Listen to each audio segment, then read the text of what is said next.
guys, and welcome back to Art at Heart. This is a crafting and DIY channel if you're new here. Today we're going to be crafting one of my personal favorite musicals. Well, we're not crafting the actual musical, but I made a Wicked themed clock. For those of you who don't know, I have a slight obsession with Wizard of Oz and anything that's kind of along those lines. And since Wicked is about the Wicked Witch of the West, aka Elphaba, I love it. And I'm actually in the process of making my room Emerald City themed. As you can see, it's painted green from my childhood. And I thought it would be a perfect opportunity to make some Wizard of Oz memorabilia. So I am going to show you how to make this clock. Let's go ahead and get started. You will need to find a pretty blank clock. I got this one from the dollar section in Target. It cost about $5. Does anyone else feel a little bit weird by calling it the dollar section? Because not everything's a dollar. It's fine. Anyway, I got it from there, but I'm sure you can find pretty inexpensive clocks around this size off of Amazon or maybe even at a thrift store.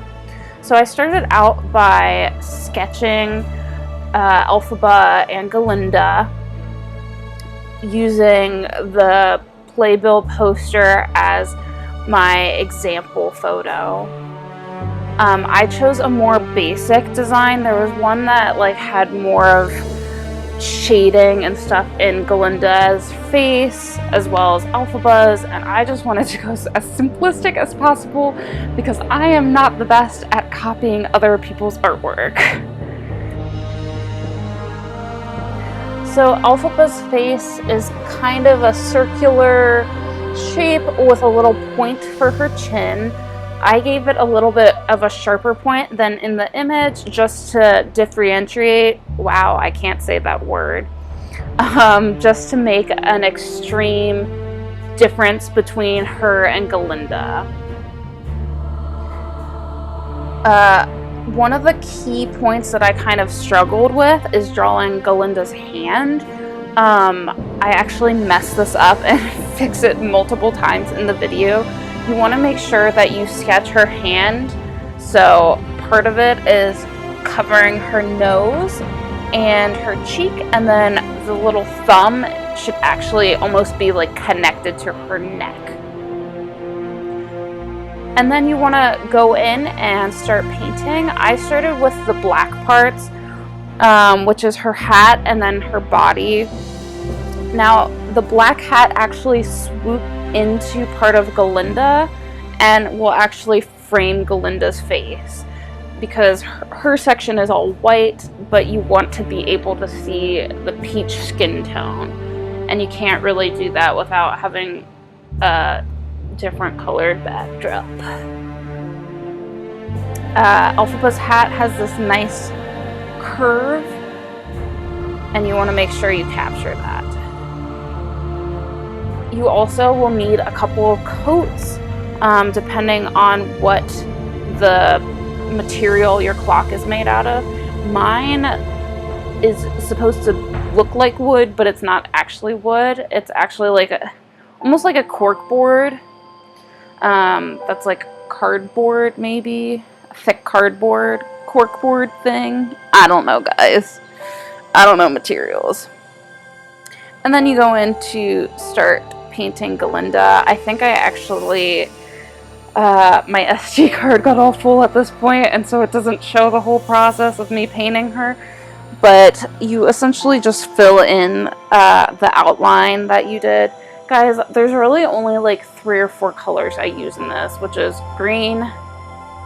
Well, I technically used multiple colors for the green because I wanted it to be a lighter green, so I mixed yellow in. Oh, and this is another spot where you completely skip over me doing Elphaba's face. Once again, this is when my SD card was having issues and I didn't realize it wasn't recording. And you can't really go back and re-record that. But essentially, I just mixed a dark green with some yellow. How I do the shading, I actually think about it in different shades of colors. A lot of people think of it as lights and darks, but my brain works better with colors. So you want to make sure that you give Elphaba a little shadow underneath the rim of the hat. And then her lips are pretty simple. You just make sure you have that little smirk, and I did her lips red. On her bottom lip, I gave her a little bit of black and darkened that to kind of a maroon red to just give it a little more volume. I don't know if volume's the right word, but a little more,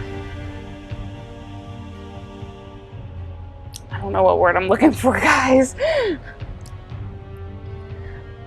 As well with Glinda's face and neck, you want to make sure to give her neck a little bit of shadow. So at the bottom of kind of her chin and her face, give a slightly darker color, so like a peachy tan color. And then I also gave it a little bit of shadow near her hairline, which I also used the darker peachy or tan color.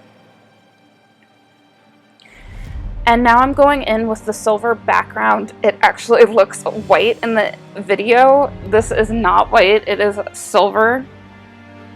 And maybe it's just how the light's hitting it. It's like the lighter shimmer of the silver, but it is not the same color as Glinda.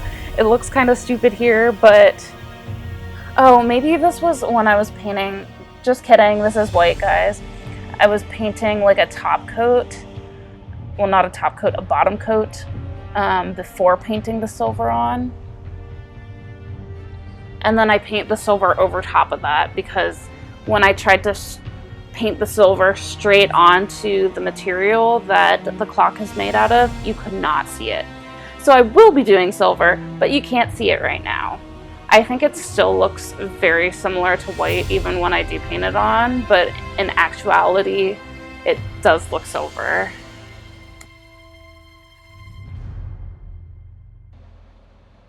And here's where the silver came in. Told you guys that I used silver, but like I said, you still can't really tell that it's silver, but it is. It just has that slight hint, and like I said, in actuality, it looks more gray silver than white, but for some reason it just doesn't show up in the video. Originally I did an outline around Glinda in silver. I actually ended up ditching that by the end of this.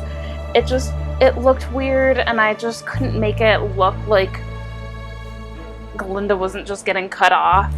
So it made a lot more sense to just have Elphaba kind of fade into black and then Glinda fade into white.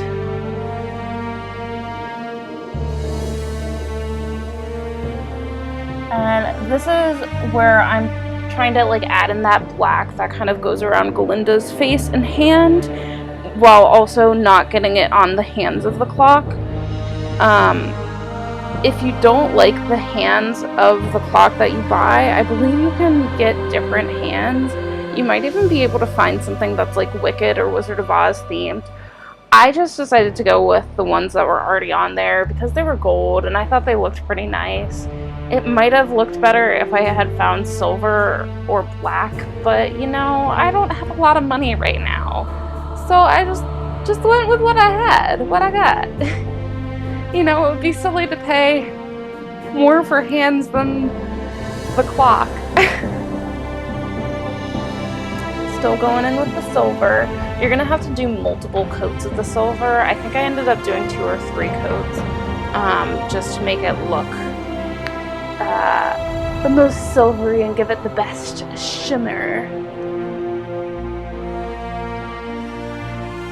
The nice thing about acrylic is it dries really quickly. Also, as a warning, I feel like when I was painting on this, I don't know if it was because I was painting so fast. A lot of times when I was painting black, I got little black dots on Glinda, and when I was painting white, I got little white dots on Elphaba. I mean, luckily with acrylic, it's pretty easy to paint over that, but I did get a few little like bumps.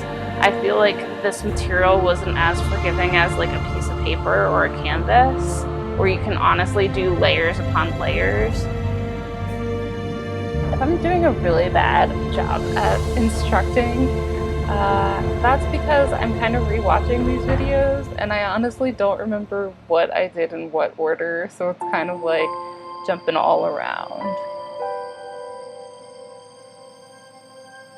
So just touching in the black background, like I said earlier, with kind of Elphaba's blackness fading into Glinda, giving Glinda's face a shape and whatnot. I don't think I've fixed the hand yet, but I don't know, because I feel like Glinda's face still looks kind of funky. Honestly, Glinda's hand and face was the hardest part of this clock, you guys. It was such a struggle for me, and getting her sleeve right and kind of just the form of her body, I just could not get it. The hat was pretty easy, but everything else on Glinda was just hard. Elphaba was so much easier. Maybe it's just because I feel like I'm Elphaba. She's my spirit animal. I don't know, guys. But she was just a lot easier. Sometimes I feel like I'm Elphaba and my sister's very much Glinda. She's very much always been kind of the popular one that's very pretty, and I'm kind of just that one that's I have very strong beliefs, and I'll stand up for them if it comes down to it. So, oh, and here I am fixing the hand, guys, and Glinda's face. So I just covered it up with black. Like I said, this is the beauty of acrylic paint, guys, is you can redo it multiple times.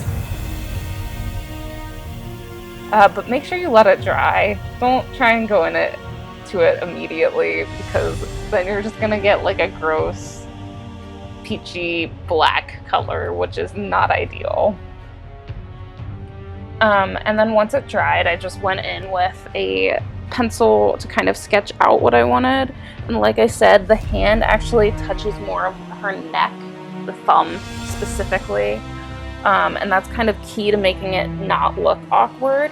Even though I think in actuality, if someone was to whisper like that, that's just kind of weird.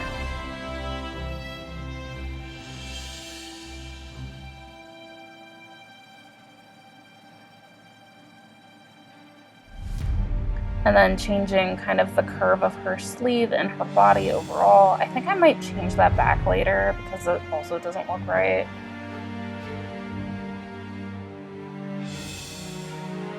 And now I'm going in to give that hand some color.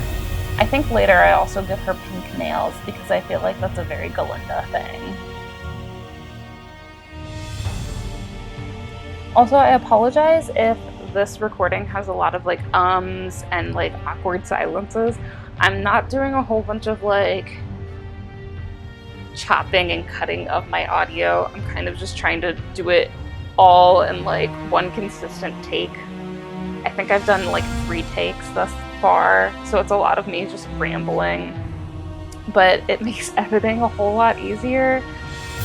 And I haven't really figured out my audio very well yet. It's like the one downside of like filming and producing these. I'm just so clueless, and I need to like educate myself. Like, I'm sure there's plenty of YouTube tutorials, but your girl's lazy. Yes, lazy. But yeah, I need to work on that because it'll be a lot more enjoyable for you guys if like my audio isn't really, like one part is super soft and then the other part's super loud. Like, I just know that can be really irritating as a viewer. And like, I know for me at least, when I'm watching a video and it has a lot of that, I'm like, okay, time to move on to the next video. And I want you guys to watch as long as possible, you know, get those view points up. I think at this point I got rid of her neck, and then I ended up painting it back in because it looked really weird. That's another one of the things, is in a couple of the different posters there was some with Glinda having a neck and some without it, which was kind of weird.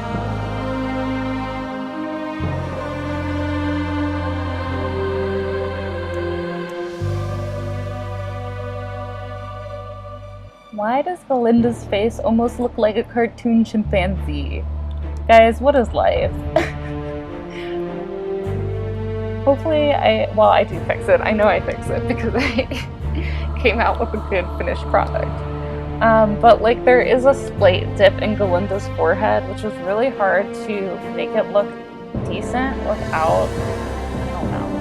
Oh, going back in to sketch out those hands. Oh, see, now I'm adding the neck. Oh, I also added a little black spot to kind of indicate the hole in the sleeve for your arm. Guys, while I'm recording this, I'm literally doing hand motions, like you could actually see them. I don't know what's going on. I've been in quarantine too long, guys. Send help.